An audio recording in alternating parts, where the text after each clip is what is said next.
Arizona prosecutors rested their case yesterday in the murder trial of Jodi Arias. She is accused of stabbing her lover to death in 2008. 48 Hours has been following this case since it began. And as Maureen Maher reports, the defendant has changed her original story.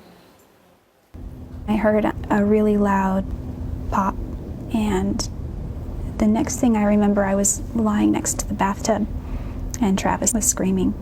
This is Jodi Arias describing in 2008 how her ex-boyfriend Travis Alexander was murdered in cold blood during a home invasion, and how she managed to barely escape with her life. I ran down the stairs and out of there, and I left him there.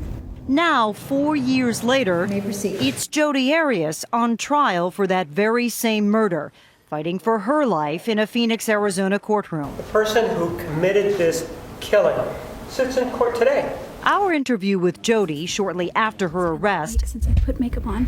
has become so important to the case that it will be played for the jury at her murder trial. It just was so unreal. It was like a movie unfolding, a horrible movie. What has captured the attention and imagination of the public are Jodi's own admissions that she and Travis had a sexual encounter the day of the murder and recorded their exploits on a digital camera found at the crime scene. And it still had a digital card in it. What we found was a series of photos. Detective Esteban Flores believes those time-stamped photos reveal a murder. There were several photos which were out of focus, dark. Those photos were of the victim. During the time he was being killed, I had obvious proof in my hands that she was here on the day that he was murdered. Since her arrest, Jodi has maintained innocence. But when her trial began 2 weeks ago, Jodi's attorneys shocked the courtroom with a new theory of what happened that day. Jodi Arias killed Travis Alexander. Jodi now claims that she killed Travis in self-defense, in a relationship marred by continual abuse. And on June 4th of 2008, it had reached a point of no return. Travis left Jodi no other option but to defend herself. But after telling so many lies, would a jury believe her? I know that I won't be the first person to be wrongly convicted and possibly wrongly sentenced for either life in prison or the death penalty.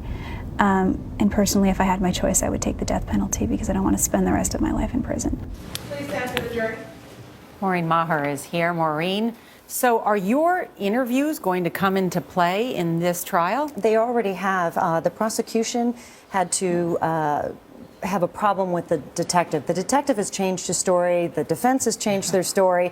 So the defense on cross of the detective mentioned that the interview he did with us, he had another story. So he had to admit that he was wrong at first. Now we may see during the defense that the prosecution, if Jodi takes the stand, will reference and or use our tapes during the trial itself.